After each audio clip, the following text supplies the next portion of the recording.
اصحابي زمان كان في مدينه كل اللي كان عايز يشتغل في وظيفه كان بيشتغلها. الغوريلا ديت جت ركبت توك توك واشتغل بيه، وكان كل شويه ياخد زباين ويشغل لهم اغاني، وكان طول الطريق وطول ما هو ماشي زي ما انتم شايفين. وكمان النمله ديت كانت فاتحه كافيه بتقدم فيه مشروبات ساخنه. ده بقى انكل سناك، كان بيحب يقص الشعر ويعمل احلى قصات عالميه، واللي ما بيدفعش بيقرصه. وفي كمان الشيف فلافيلو، كان بيعمل معجنات ملهاش حل، وكان بيعمل دوناتس، وكان بيعمل فينو سخن جميل.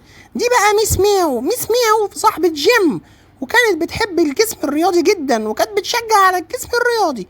في كمان زوزو ده بقى كان افشل واحد بيوصل طلبات، لازم يتأخر ولازم يوقع الطلبات ويكسرها.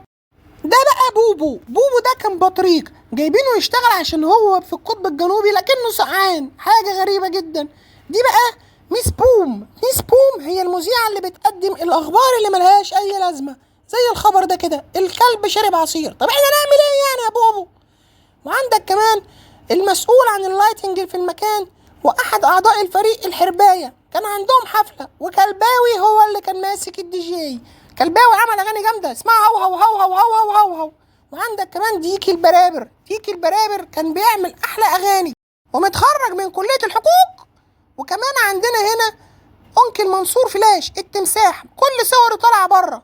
ودول بقى لما بيتجمعوا بعد نهاية اليوم في أي مكان تلاقيهم قاعدين عند نونو بيعمل لهم المشروبات، وفلافيلو بيجيب لهم القرص ويقعدوا ياكلوا ويشربوا، وبعد كده